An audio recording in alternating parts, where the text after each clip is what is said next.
ಕಾಡಿನ master plan. ಕಾಡಲ್ಲಿ sudden ಆಗಿ ಬೆಂಕಿ ಹಚ್ಕೊಳ್ಳುತ್ತೆ. ಆಗ ಎಲ್ಲಾ ಜಂತುಗಳು ಭಯದಿಂದ ಕಿರ್ಚಾಡ್ಕೊಂಡು ಅಲ್ಲಿಂದ ಓಡಕ್ ಶುರು ಮಾಡ್ತವೆ. ಬೆಂಕಿ ಬೆಂಕಿ ಬೆಂಕಿ ಬೆಂಕಿ ಓಡಿ! ಭಯಂಕರವಾಗಿ ಕಾಡಲ್ಲಿ ಎಲ್ಲಾ ಮರಗಳಿಗೂ ಬೆಂಕಿ ಹಚ್ಕೊಂಡಿರುತ್ತೆ. ಆಗ ಎಲ್ಲಾ ಪಕ್ಷಿಗಳು ಅಲ್ಲಿಂದ ಓಡೋದಕ್ಕೆ ಶುರು ಮಾಡ್ತವೆ. ನಮ್ ಕಾಡಲ್ಲಿ ಬೆಂಕಿ ಹೇಗ್ ಬಿತ್ತು? ನಮ್ಮ ಕಾಡೇ ನಾಶನವಾಗ್ಬಿಡ್ತು. ನಾವು ಎಲ್ಲೋಗಿರೋದು? ನಾವು ಬೇರೆ ಯಾವ್ದೋ ಕಾಡಲ್ಲಿ ಹೋಗಿ ನಾವು ವಾಸ ಮಾಡ್ಬೇಕಾಗುತ್ತೆ. ಸ್ವಲ್ಪ ತದನಂತರ ಎಲ್ಲಾ ಜಂತುಗಳು ಒಂದು ಚಿಕ್ಕ ಕಾಡೊಳಗಡೆ ಬರ್ತವೆ. ಆ ಕಾಡಲ್ಲಿ ಯಾರು ಇರೋದಿಲ್ಲ. ಇಲ್ಲಂತೂ ಯಾರೂ ಇಲ್ಲ. ನಡೀರಿ, ನಾವ್ ಇಲ್ಲೇ ನಮ್ಮ ಜೀವನ ಮಾಡೋಣ. ಅರೆ ವಾ, ಇಲ್ಲಿ ಎಷ್ಟೊಂದು ಹಣ್ಣುಗಳ ಮರಗಳಿವೆ. ಇಲ್ಲಿ ಸಾಕಷ್ಟು ಊಟ ಇದೆ. ಅಲ್ಲಿ ನೋಡಿ, ಎಷ್ಟು ದೊಡ್ಡ ನದಿ ಇದೆ.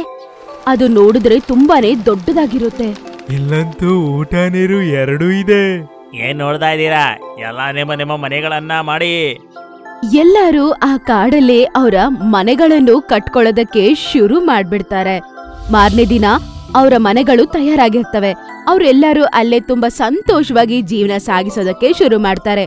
ಒಂದು 2-3 ತಿಂಗಳಾದ ನಂತರ ಅಲ್ಲಿ ಕಾಡಲ್ಲಿ ಅವ್ರಿಗೆ ಎಲ್ಲಾ ಆಹಾರನೂ ಖಾಲಿ ಆಗ್ಬಿಡುತ್ತೆ. ಒಂದಿನ ಸಾಯಂಕಾಲ ಈ ಕಾಡಲ್ಲಿ ಪೂರ್ತಿ ಊಟ ಮತ್ತೆ ಹುಲ್ಲು ಖಾಲಿಯಾಗಿದೆ. ಇವಾಗ ನಾವ್ ಏನ್ ತಿನ್ನೋದು? ಇಲ್ಲಿ ಹತ್ರದಲ್ಲಿ ಯಾವ ಕಾಡು ಕೂಡ ಇಲ್ಲ. ನಾವು ಆಹಾರ ಎಲ್ಲಿಂದ ತರೋದು? ಆಗ ಅಲ್ಲೇ ಇದ್ದ ಮೊಳ ನದಿಯ ಇನ್ನೊಂದು ಕಡೆ ಇರುವ ಕಾಡನ್ನು ನೋಡುತ್ತೆ. ಅಲ್ಲಡೆ ಮುಂದೆ ಕಾಡಿದೆ. ಎಲ್ಲರೂ ನದಿಯ ಇನ್ನೊಂದು ಕಡೆ ನೋಡಕ್ಕೆ ಶುರು ಮಾಡ್ತಾರೆ. ಅರೆ ವಾ, ಕಾಡು! ಅಲ್ಲಂತೂ ಸಾಕಷ್ಟು ಊಟ ಇರುತ್ತೆ. ನಾವಲ್ಲಿ ಹೋಗಕ್ಕಾಗಲ್ಲ. ಅಲ್ಲಿ ಬೇರೆ ಜಂತು ಮತ್ತೆ ಪಕ್ಷಿಗಳು ಇದ್ದರೆ? ನಾವೊಂದ್ ಕೆಲ್ಸ ಮಾಡೋಣ. ನಮ್ಮಲ್ಲಿ 2 ಮಾತ್ರ ಹೋಗಿ ನೋಡೋಣ. ಅಲ್ಲಿ ಯಾರು ಇಲ್ಲ ಅಂತಂದ್ರೆ ಆಮೇಲೆ ನಾವೆಲ್ಲರೂ ಹೋಗ್ಬೋದಲ್ವಾ? ಆದ್ರೆ ನಾವ್ ಈ ನದಿ ಪಾರ್ ಮಾಡ್ಕೊಂಡು ಅಲ್ಲಿ ಹೇಗ್ ಹೋಗುದು? ನಾವು ಕಡ್ಡಿಗಳಿಂದ ಒಂದು ದೋಣಿ ಮಾಡೋಣ. ಅವರೆಲ್ಲರೂ ಒಂದು ದೋಣಿಯನ್ನು ತಯಾರು ಮಾಡ್ತಾರೆ. ಈ ಕಡೆ ಇದ್ದ ಈ ಜಂತುಗಳು ಎಲ್ಲಾನು ಹಣ್ಣುಗಳು ಮತ್ತೆ ಹುಲ್ಲು ತಿನ್ನುವುದು. ಇದ್ರಲ್ಲಿರುವವರು ಯಾರು ಮಾಂಸ ತಿನ್ನೋರಲ್ಲ. ಕರಡಿ ಮತ್ತೆ ಜಿಂಕೆ ಇವರಿಬ್ರು ಆ ಕಡೆ ಏನಿದೆ ನೋಡ್ಕೊಂಡ್ ಬರೋಣ ಅಂತ ಅವರು ಹೋಗ್ತಾರೆ. ಅನ್ಸುತ್ತೆ ಇಲ್ಲಿ ಯಾರೂ ಇಲ್ಲ ಅಂತ. ನಡಿ, ನಾವು ಬೇಗ ಬೇಗ ಹಣ್ಣುಗಳು ಮತ್ತು ಎಲೆಗಳನ್ನ ಕೇಳೋಣ. ಇದು ಶೀರಿನ ಶಬ್ದ. ಬಾ, ಇಲ್ಲಿಂದ ಹೋಗ್ಬಿಡೋಣ. ಈಗ ಇಷ್ಟು ದೂರ ಬಂದಿದ್ದೀರಿ, ಹಾಗಾಗಿ ಸ್ವಲ್ಪ ಊಟ ಜೊತೆಲಿ ತಗೊಂಡೇ ಹೋಗೋಣ. ಅವರಿಬ್ರು ಹಣ್ಣುಗಳನ್ನ ಕಿತ್ಕೊಂಡು ಅವರ ಬ್ಯಾಗ್ ಅಲ್ಲಿ ತುಂಬಿಸ್ಕೋತಾರೆ. ಆಗ ಅವರ ಮುಂದೆ ಶೇರ್, ಚೀತಾ, ತೋಳ ಮತ್ತೆ ಎಲ್ಲಾ ಭಯಂಕರವಾದ ಜಂತುಗಳು ಬರ್ತವೆ. ಅಯ್ಯೋ ದೇವ್ರೆ, ಇಷ್ಟು ಜಂತುಗಳ! ಅರೆ ಯಾರು ನೀವು? ನಾನೇನು ಕನಸು ಕಾಣ್ತಾ ಇಲ್ವಲ್ಲ? ಈ ಕರಡಿ ಜಿಂಕೆ ನಮ್ಮ ಇಲಾಖೆಯಲ್ಲಿ ಹೇಗೆ? ಸಾಕಷ್ಟು ದಿನಗಳ ನಂತರ ನಮ್ಗೆ ಬೇಟೆಯಾಡೋಕೆ ಸಿಕ್ಕಿದೆ. ಇವತ್ತು ನಾನು ಸಂತೋಷವಾಗಿ ನನ್ನ ಹೊಟ್ಟೆ ತುಂಬಿಸ್ಕೊಳ್ತೇನೆ. ಜಿಂಕೆ, ಓಡಿಲಿಂದ! ಬೇಗ ಬೇಗ ಅವರು ಓಡ್ ಬಂದ್ಬಿಡ್ತಾರೆ. ಆ ನದಿಯ ಬಳಿ ಹೋಗಿ ನೋಡಿದ್ರೆ ಅವರ ದೋಣಿ ನೀರಲ್ಲಿ ತುಂಬಾ ದೂರ ಹೋಗ್ಬಿಟ್ಟಿರುತ್ತೆ. ಅಯ್ಯೋ, ನಮ್ಮ ದೋಣಿ ಅಲ್ಲಿಂಗೋಯ್ತು. ಆಗ ಎಲ್ಲ ಭಯಂಕರವಾದ ಜಂತುಗಳು ಆ ಕಡೆ ನಡ್ಕೊಂಡ್ ಬರ್ತಿರ್ತವೆ. ಇವುಗಳು ಹಸುವಿನಿಂದ ತುಂಬಾ ದಿನದಿಂದ ನರಳಾಡ್ತಿರುತ್ತವೆ. ತುಂಬಾ ದಿನದಿಂದ ಬೇಟೆಯಾಡಿ ತಿನ್ನೋದಕ್ಕೆ ಯಾವ ಜಂತುನೂ ಅವ್ರಿಗೆ ಸಿಗೋದಿಲ್ಲ. ನೀವೆಲ್ಲರೂ ಇಲ್ಲಿಗೆ ಬನ್ನಿ ಬೇಗ ಹಂಗಂತ ನರಿ ಅವ್ರನ್ನ ಕರೆದು ದೂರ ಕರ್ಕೊಂಡು ಹೋಗತ್ತೆ. ನೋಡಿ ಸ್ನೇಹಿತರೆ, ಇಷ್ಟು ದಿನದಿಂದ ನಮಗೆ ಬೇಟೆಯಾಡಿ ತಿನ್ನಕ್ಕೆ ಯಾವ ಜಂತುನು ಸಿಕ್ಕಿಲ್ಲ. ಸಡನ್ ಆಗಿ ನೋಡಿದ್ರೆ ಈ ಕರಡಿ ಮತ್ತೆ ಜಿಂಕೆ ಬಂದಿದೆ. ಹಾಗಾದ್ರೆ ಇವರಿಗೆ ದೊಡ್ಡ ಗುಂಪೇ ಇರಬೇಕು. ಇವರೆಲ್ಲರೂ ಇಲ್ಲೇ ಎಲ್ಲಾದ್ರೂ ಇರ್ಬೇಕನ್ಸತ್ತೆ. ಅದಕ್ಕೆ ಯೋಚನೆ ಮಾಡ್ಬೇಕು ನಾವು. ನೀನ್ ಹೇಳುದು ಸರಿಯಾಗಿ ಇದೆ. ಈ ಇಲಾಖೆಯಲ್ಲಿ ದೂರಕ್ಕೂ ಯಾರು ಸಹ ಇರ್ಲಿಲ್ಲ. ನಾವಿವರಿಬ್ಬರನ್ನು ಸಾಯಿಸಬಾರ್ದು. ಇವ್ರ ಹಿಂದ್ಗಡೆನೆ ನಾವು ಹೋಗೋಣ ಮತ್ತೆ ಇವರ ಗುಂಪೆಲ್ಲಿದೆ ಅಂತ ನೋಡೋಣ. ಎಲ್ಲರೂ ಕರಡಿ ಮತ್ತೆ ಜಿಂಕೆ ಬಳಿ ಹೋಗ್ತಾರೆ. ನೋಡಿ, ನಮ್ಮನ್ನ ತಿನ್ಬೇಡಿ, ನಮಗೆ ಚಿಕ್ಕ ಚಿಕ್ಕ ಮಕ್ಕಳಿದ್ದಾರೆ.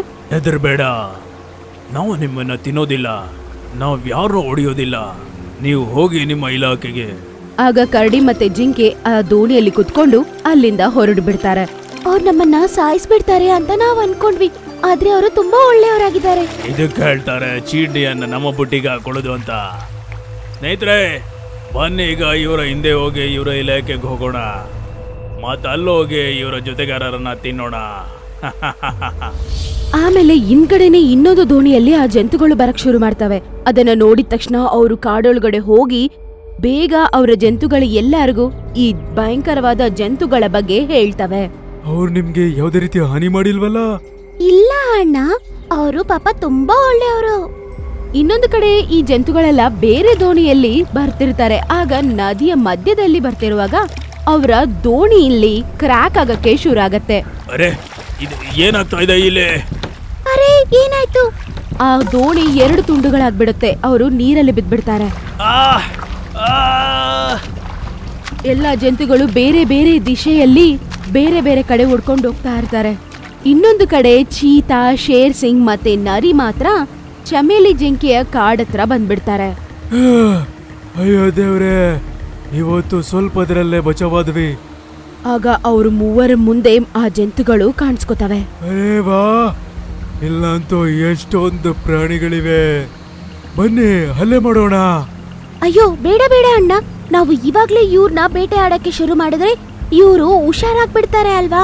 ನಾವ್ ಇವ್ರ ಮುಂದೆ ನಾಟಕ ಮಾಡೋಣ ಒಳ್ಳೆಯವ್ರ ತರ. ಆಮೇಲೆ ಇವ್ರ ಜೊತೆ ಸೇರ್ಕೊಂಡೆ ಇವ್ರಿಗೆ ಗೊತ್ತಿಲ್ದೇನೆ ಇವ್ರನ್ನ ನಾವು ತಿನ್ಬೋದು. ಆಗ ನಮ್ಗೆ ದಿನ ಆಹಾರ ಸಿಗತ್ತೆ. ನಾವು ಕಷ್ಟ ಪಡ್ಬೇಕಾಗಿರುವ ಅವಶ್ಯಕತೆ ಇಲ್ಲ. ವಾ ನರೇ, ಏನ್ ತಲೆ ಓಡಿಸ್ತೆ ನೀನು. ಇವತ್ತಂತೂ ನಮ್ಮ ಜೀವನ ಸಾಕತ್ತಾಗಿರುತ್ತೆ. ಆಮೇಲೆ ಅವ್ರು ಎಲ್ಲರೂ ಕಾಡಿನ ಜಂತುಗಳ ಬಳಿ ಬರ್ತಾರೆ. ಅಯ್ಯೋ ದೇವ್ರೆ, ಸಿಂಹ ಓಡಿ ಇಲ್ಲಿಂದ. ಸ್ನೇಹಿತರೆ ಭಯ ಪಡ್ಬೇಡಿ, ನಿಮ್ಮನ್ನ ನಾವು ಏನೂ ಮಾಡೋದಿಲ್ಲ. ನಾವು ನಿಮ್ಮ ಜೊತೆ ಸ್ನೇಹ ಮಾಡಕ್ಕೆ ಬಂದಿದೀವಿ.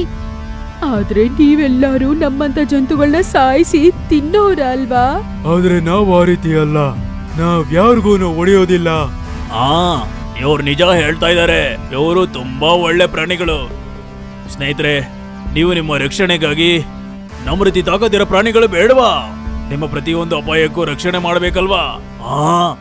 ಬೇಕಲ್ವಾ? ಹಾಗಾದ್ರೆ ಅರ್ಥ ಮಾಡ್ಕೊಳ್ಳಿ, ನಾವು ನಿಮ್ಮ ರಕ್ಷಕರಾಗಿದ್ದೇವೆ. ಈಗ ನಾವು ನಿತ್ಯ ನಿಮ್ಮ ಜೊತೆನೆ ಇದ್ಕೊಂಡು ನಿಮ್ಮ ಪ್ರತಿಯೊಂದು ಅಪಾಯಕ್ಕೂ ನಾವು ಸಹಾಯ ಮಾಡ್ತೀವಿ.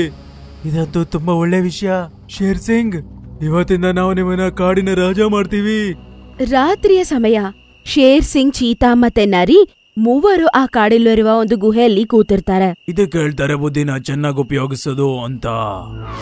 ಈಗ ನಾವು ಜೀವನ ಪರ್ಯಂತ ಇಲ್ಲೇ ಕೂತ್ಕೊಂಡು ಆರಾಮಾಗಿರೋಣ, ಮತ್ತೆ ನಮ್ಮ ಹಸುವು ನೀಗಿಸ್ತಾ ಇರೋಣ. ಆ ದಿನ ರಾತ್ರಿ ಎಲ್ಲರೂ ಅವರವರ ಮನೆಗಳಲ್ಲಿ ನೆಮ್ಮದಿಯಾಗಿ ನಿದ್ದೆ ಮಾಡ್ತಿರ್ತಾರೆ. ಆಗ ಅವರು ಮೂವರು ಮೆತ್ತಗೆ ಯಾರಿಗೂ ಗೊತ್ತಿಲ್ಲದೆ ಒಂದು ಜಿಂಕೆಯ ಮನೆಗೆ ಹೋಗ್ತಾರೆ. ಈ ಜಿಂಕೆ ಒಬ್ಬಂಟಿಯಾಗಿದೆ, ಬನ್ನಿ ಇದನ್ನೇ ನಾವು ಬೇಟೆ ಆಡೋಣ. ಎಲ್ಲರೂ ನಿಮ್ಮಿ ಜಿಂಕೆಯನ್ನು ಹಿಡ್ಕೊಂಡ್ಬಿಡ್ತಾರೆ. ಆಮೇಲೆ ಅದನ್ನ ಅವರ ಗುಹೆಗೆ ಎತ್ಕೊಂಡೋಗಿ ಅದನ್ನ ತಿನ್ನಕ್ ಶುರು ಮಾಡ್ತಾರೆ. ಇದನ್ನು ಕಾಡಿನ ಜಂತುಗಳು ಯಾರು ನೋಡೋದಿಲ್ಲ. ವಾಹ್, ಮಜಾ ಬಂತು. ಕಳ್ತನ ಮಾಡಿ ತಿನ್ನೋದ್ರಲ್ಲಿ ಮಜಾ ಇರುತ್ತಂತ ಹೇಳ್ತಾರಲ್ವಾ? ಹಂಗಿದ್ದಾಗ ದಿನ ಇದೇ ತರ ನಡೀತಿರುತ್ತೆ. ಆಗ ಒಂದಿನ ಇದೇ ರೀತಿ ಒಂದು ಜಂತುವನ್ನು ಅವರು ಎತ್ಕೊಂಡು ಹೋಗೋದನ್ನ ಅದೇ ಕಾಡಿಗೆ ಸೇರಿದ ಮೊಳ ಒಂದು ನೋಡ್ಬಿಡುತ್ತೆ. ಅಯ್ಯೋ ದೇವ್ರೆ, ಈ 3 ಜನ ಮೇಕೆಯನ್ನ ಸಾಯಿಸ್ಬಿಟ್ರು. ಆಗ ಮೊಳ ಗುಹೆ ಹತ್ರ ಯಾರಿಗೂ ಗೊತ್ತಿಲ್ಲದೆ ಹೋಗುತ್ತೆ. ವಾ ಸ್ನೇಹಿತರೆ, ಎಷ್ಟು ಬುದ್ಧಿವಂತಿಕೆಯಿಂದ ಈ ಕಾಡಿನ ಜಂತುಗಳನ್ನು ನಾವು ಮುಟ್ಟಾಳರಾಗಿ ಮಾಡ್ಬಿಟ್ವಿ. ಮತ್ತೆ ನೋಡಿ, ದಿನಾ ನಮಗೆ ಒಂದು ಹೊಸ ಆಹಾರ, ಅದು ರುಚಿಕರವಾದ ಆಹಾರ ಸಿಗ್ತಾ ಇದೆ. ನಾವು ದಿನ ಇದೇ ರೀತಿ ಒಂದೊಂದು ಪ್ರಾಣಿನ ಕೊಂದು ತಿಂತಾ ಇರೋಣ. ಇದನ್ನೆಲ್ಲ ಆ ಮೊಳ ಕೇಳಿಸ್ಕೊಂಡ್ಬಿಡುತ್ತೆ. ಇದರ ಅರ್ಥ ಈ 3 ಜನ ನಮ್ಮನ್ನ ಮೂರ್ಖರಾಗಿ ಮಾಡಿದ್ರು. ಮಾರನೇ ದಿನ ಆ ಮೊಳ ಆ ಕಾಡಿನ ಎಲ್ಲಾ ಜಂತುಗಳನ್ನು ಒಂದು ಜಾಗಕ್ಕೆ ಬರಕ್ ಹೇಳಿ ನಡೆದ ಎಲ್ಲಾ ವಿಷಯವನ್ನು ಅವ್ರ ಹತ್ರ ವಿವರಿಸಿ ಹೇಳುತ್ತೆ.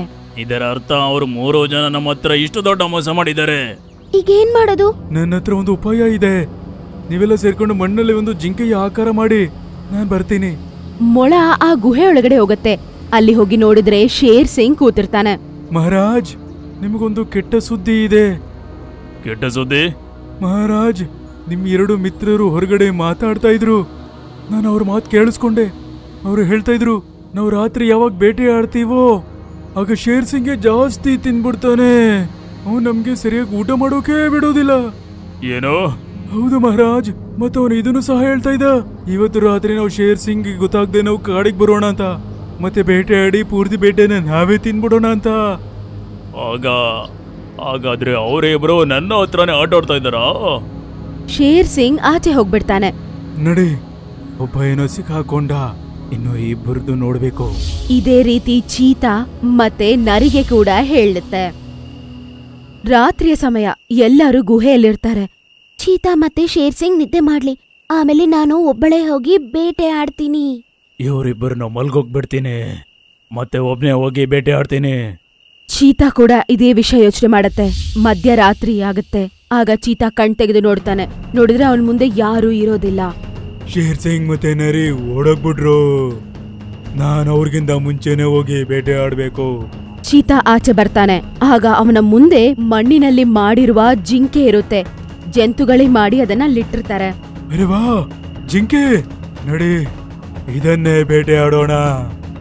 ಚೀತಾ ಅದರ ಹತ್ತರ ಹೋಗಿದ ತಕ್ಷಣ ಶೇರ್ ಸಿಂಗ್ ಮತ್ತೆ ನರಿ ಕೂಡ ಅಲ್ಲಿಗೆ ಓಡಿ ಬರುತ್ತೆ. ಏನೋ ಚಿರತೆ, ನನ್ನ ಬೇಟೆಗೆ ನೀನು ಕೈ ಹಾಕಿದ್ರೆ ಜಿಂಕೆ ಬೇಟೆ ನಾನ್ ಮಾಡ್ತೇನೆ. ಶೇರ್ ಸಿಂಗ್, ನಿನ್ ದಾದಾಗಿರಿ ತುಂಬಾ ತೋರ್ಸಿದ್ಯಾ. ಪ್ರತಿ ಬಾರಿ ನೀನ್ ಶಿಕಾರಿನ ಜಾಸ್ತಿ ತಿಂದು ನಮಗೆ ನೀನ್ ಕಡಿಮೆ ಕೊಡ್ತಾ ಇದ್ದೆ. ಆದ್ರೆ ಈಗ ನಾನು ಒಬ್ಬನೇ ಈ ಶಿಕಾರಿ ಬೇಟೆ ಮಾಡ್ತೀನಿ. ಈ ಜಿಂಕೆನ ಮೊದಲು ನಾನ್ ನೋಡಿದ್ದು. ನೀನ್ ನೋಡಿದ್ಮೇಲೆ ಇದೆ ನೆಂದಾಗೋಯ್ತೇನೋ. ಈ ಜಿಂಕೆಯನ್ನು ನಾನ್ ತಿಂತೀನಿ, ನೀವೋಗಿ ಬೇರೆ ಜಂತುಗಳನ್ನು ಹುಡುಕೊಳ್ಳಿ. ಆಮೇಲೇನು ಎಲ್ಲರೂ ಸೇರ್ಕೊಂಡು ಜಗಳ ಮಾಡೋದಕ್ಕೆ ಶುರು ಮಾಡ್ಬಿಡ್ತಾರೆ. ಅಲ್ಲೇ ಬಚ್ಚಿಟ್ಕೊಂಡಿರುವ ಕಾಡಿನ ಜಂತುಗಳು ಅದನ್ನ ನೋಡಿ ಸಂತೋಷ ಪಡ್ತವೆ. ನೋಡಿದೆ ಅದದ ಪ್ಲಾನ್. ವಾ ರಂಗೀಲಾ, ಏನ್ ಮಾಸ್ಟರ್ ಪ್ಲಾನ್ ಮಾಡಿದ್ಯಾ ಕಣ ನೀನು. ಯಾರು ಸಾಯೋಗೋ ಇಲ್ಲ, ಶಕ್ತಿ ಕೂಡ ತೋರಿಸ್ಬೇಕಾಗಿಲ್ಲ, ಮತ್ತೆ ಶತ್ರು ನಾಶ ಆಗ್ಬಿಟ್ಟ. ಎಲ್ಲರೂ ಒಬ್ಬರ ಜೊತೆ ಒಬ್ರು ಜಗಳ ಮಾಡಿ ತುಂಬಾನೇ ಟಯರ್ಡ್ ಆಗಿ ಅವುಗಳು ಅಲ್ಲೇ ಬಿದ್ಬಿಡ್ತವೆ. ಬನ್ನಿ ಬೇಗ 3 ಜನರನ್ನ ಪಂಜರದಲ್ಲೇ ಹಾಕ್ಬಿಡೋಣ. ಎಲ್ಲಾ ಜಂತುಗಳು ಅಲ್ಲಿಗೆ ಓಡ್ ಬಂದು ನರಿ, ಶೇರ್ ಸಿಂಗ್ ಮತ್ತೆ ಚೀತಾನ ಒಂದು ಬೋನ್ ಒಳಗಡೆ ಹಾಕ್ಬಿಡ್ತವೆ. ಏಯ್ ಬಿಡ್ರು, ನಮ್ಮನ್ನ ಈ ಪಂಜರದಿಂದ ಹೊರಗಡೆ ಬಿಡಿ. ಹಾಗೆ ಬಿಡಕ್ಕಾಗುತ್ತೆ ಶೇರ್ ಸಿಂಗ್? ನಮ್ಮನ್ನ ತಿನ್ನಕ್ಕೆ ಬಂದಿದ್ರಲ್ಲ ನೀವು 3 ಜನ. ಈಗ ನೋಡು ನಾವು ನಿಮ್ಗೆಲ್ಲ ಏನ್ ಮಾಡ್ತೀವಿ ಅಂತ. ಆನೆ ರಾಜ, ತಳ್ಬಿಡು ಈ ಪಂಜರಾನ ನದಿಯಲ್ಲಿ. ಆ ಜಂತುಗಳು ಎಲ್ಲರೂ ಸೇರ್ಕೊಂಡು ಆ ಬೋನನ್ನು ಆ ನದಿ ಒಳಗಡೆ ತಳ್ಬಿಡ್ತಾವೆ. ಆಮೇಲೆ ಅವರು ಆ ನದಿಯಲ್ಲಿನೇ ಮುಳುಗಿ ಹೋಗ್ಬಿಡ್ತಾರೆ. ಶೇರ್ ಸಿಂಗ್, ನರಿ ಮತ್ತೆ ಚೀತಾ ಎಲ್ಲರೂ ಆ ನದಿಯಲ್ಲಿರುವ ನೀರಲ್ಲಿ ಮುಳುಗಿ ಸಾಯ್ತಾರೆ. ಈ ರೀತಿ ಕಾಡಿನ ಜಂತುಗಳು ಎಲ್ಲರೂ ಸೇರ್ಕೊಂಡು ಮಾಸ್ಟರ್ ಪ್ಲಾನ್ ಹಾಕಿ ಅವ್ರ ಹತ್ರ ಇಂದ ತಪ್ಪಿಸ್ಕೋತಾರೆ.